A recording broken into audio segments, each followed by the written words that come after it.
الكريم أعوذ بالله من الشیطان الرجیم بسم اللہ الرحمن الرحیم.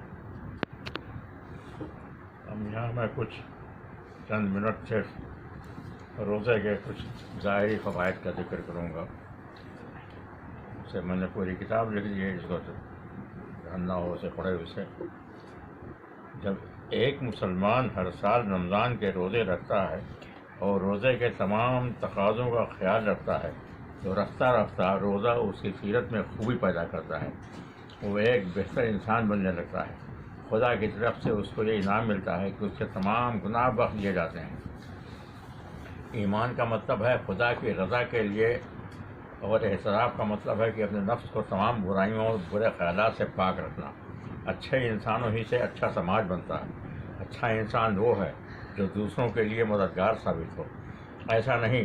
ایسا انسان نہیں جو دوسروں کو دکھ دے یا دوسروں کے دکھ کا کوئی احساس نہ رکھے. اچھے سماج کی ضرورت ہر ملک اور ہر قوم کو ہے. اچھے انسانوں ہی سے کوئی ملک اچھا اور کوئی قوم اچھی ہو سکتی ہے. اس کے لیے ضرورت ہے کہ نیکی کی تربیت صرف ایک آدمی کی نہ ہو اور نہ بہت سے آدمیوں کی تربیت الگ الگ ہو، بلکہ ایک ہی وقت میں سارے سماج کی تربیت ہو تاکہ ہر آدمی کو سماج کی اچھائی کا احساس ہو سکے. جس طرح برائی دوسروں کو لگتی ہے، اچھائی بھی دوسروں پر اپنا اثر ڈالتی ہے. اس لیے پورا رمضان کا مہینہ ایک اچھے سماج کو بنانے میں بہت مددگار ہوتا ہے. رمضان میں روزہ دار کو گناہ کرتے ہوئے شرم آتی ہے. ہر شخص کے دل میں خود بخود یہ خواہش ابھرتی ہے کہ وہ کوئی بھلائی کا کام کرے، کسی بھوکے کو کھانا کھلائے، کسی ننگے کو کپڑا پہنائے، کسی مصیبت زدہ کی مدد کرے، دوسروں کے نیک کاموں میں ہاتھ بٹائے، برائی کو روکے. اس طرح کے ایک دوسرے کو دیکھ کر لوگ نیکی کرنے پر آمادہ ہو جاتے ہیں. لوگوں کو زیادہ سے زیادہ نیکی پر آمادہ کرنے کے لیے خدا نے ہر عمل کا ثواب بھی رمضان میں بہت زیادہ کر دیا ہے. ایک حدیث میں آیا ہے کہ آدمی کا ہر عمل خدا کے وہاں کچھ نہ کچھ بڑھتا ہے.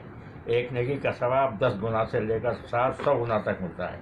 مگر خدا تعالیٰ فرماتا ہے کہ روزہ اس سے الگ ہے، وہ خالص میرے لیے ہے اور میں جتنا چاہوں روزے کا بدلہ دوں.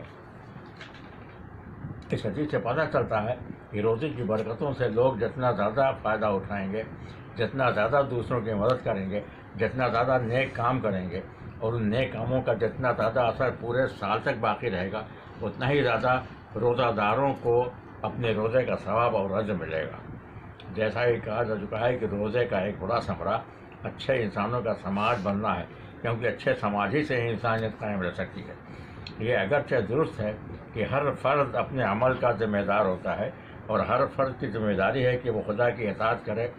جو خدا کی اطاعت کرے گا اس کو آخرت میں اچھا بدلہ ملے گا، لیکن محض بعض افراد کے اچھا بننے سے سماج نہیں اچھا بن سکے گا.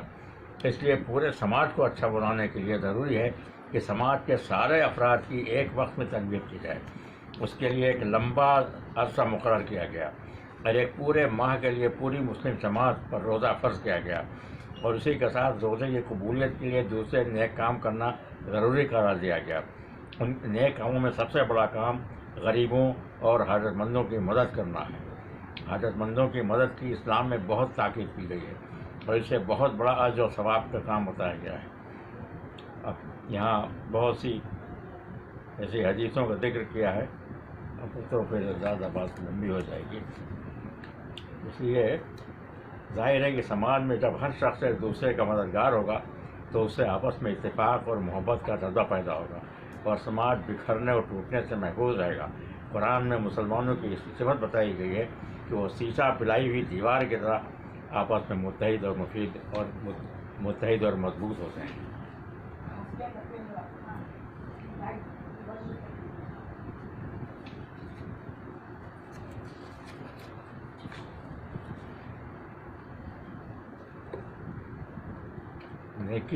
نیکی کیا چیز ہے؟ دوسروں کی مدد کرنا، رحم کرنا، انصاف کرنا، سب سے محبت کرنا، یعنی جتنے اچھے کام ہیں ان کو کرنا یا ان میں سے زیادہ کام اچھے کام کرنا نیکی. یہ نیکی اور اچھائی کہاں سے آئی؟ ظاہر ہے کہ ہر اچھی صفت کا منبع یعنی اس کا سورس خدا کی ذات ہے. قرآن میں ہے وَلِلَّهِ الْأَسْمَاءُ الْحُسْنَىٰ، یعنی تمام اچھے نام اللہ ہی کے ہیں. ہر اچھا نام کسی اچھی صفت کو ظاہر کرتا ہے. مثلا اللہ کا ایک نام رحیم ہے تو اس کی رحمت کو ظاہر کرتا ہے. خدا یہ چاہتا ہے کہ بندے بھی بندے کے اندر بھی اس کی صفات پیدا ہوں. یہ اچھی صفات جس کے اندر جتنی زیادہ ہوں گی وہ بندہ خدا سے اتنا ہی زیادہ قریب ہوگا. یعنی مطلب بندہ جتنا زیادہ خدا کے بندوں پر رحم کرے گا وہ خدا کے سے اتنا ہی قریب ہوگا. خدا کی ایک صفت بے نیازی ہے، یعنی وہ کھانے پینے اور دوسروں کی مدد سے بالکل بے نیاز ہے. وہ غنی ہے. بندے کو بھی چاہیے کہ وہ کوشش کرے کہ وہ صرف خدا کا محتاج بن جائے اور بندوں سے غنی ہو جائے. کھانا پینا آدمی کی تمام نفسانی خواہشات کی جڑ ہے. جتنی زیادہ نفسانی خواہشات میں بندہ مبتلا ہوگا وہ خدا سے دور ہوگا اور دوسروں کا محتاج رہے گا. لہذا اس جڑ کو کمزور کرنا ضروری ہے، کیونکہ اس جڑ کو بالکل کاٹا نہیں جا سکتا. نفسانی خواہشات کو صرف کم کیا جاتا ہے. اس کا مطلب یہ نہیں کہ جسم کو کم کھانے سے کمزور کر دینا ہے، بلکہ کھانے کا یہ اصول بتایا گیا ہے کہ 1/4 معدے کو خدا سے پر کیا جائے، 1/4 کو پانی سے پر کیا جائے، 1/4 معدہ خالی رکھا جائے.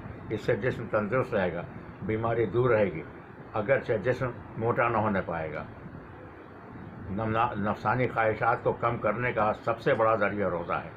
ہر سال 1 ماہ روزہ رکھنے سے رکھتے آدمی کے اندر ایسی قوت پیدا ہو سکتی ہے کہ وہ اپنی نفسانی خواہشات پر قابو پا سکے. اس کے اندر نیکی کرنے کا جذبہ ابھرنے لگتا ہے اور خدا کی اچھی صفات اس کے اندر کچھ نہ کچھ پیدا ہونے لگتی ہے. اس لیے روزہ کو خدا نے کہا ہے کہ روزہ صرف میرے لیے ہے اور میں روزے کا بدلہ ہوں اور جتنا چاہوں اس کا بدلہ دوں. حقیقت کی اس بات پر منحصر ہے کہ بندے نے روزہ کے ذریعہ کتنی زیادہ خدا کی صفات اپنے اندر پیدا کی. اسی اعتبار سے اس کو خدا کا قرب حاصل ہوتا ہے جس سے بڑی کوئی دولت نہیں ہے.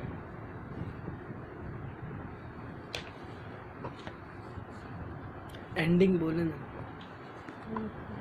بس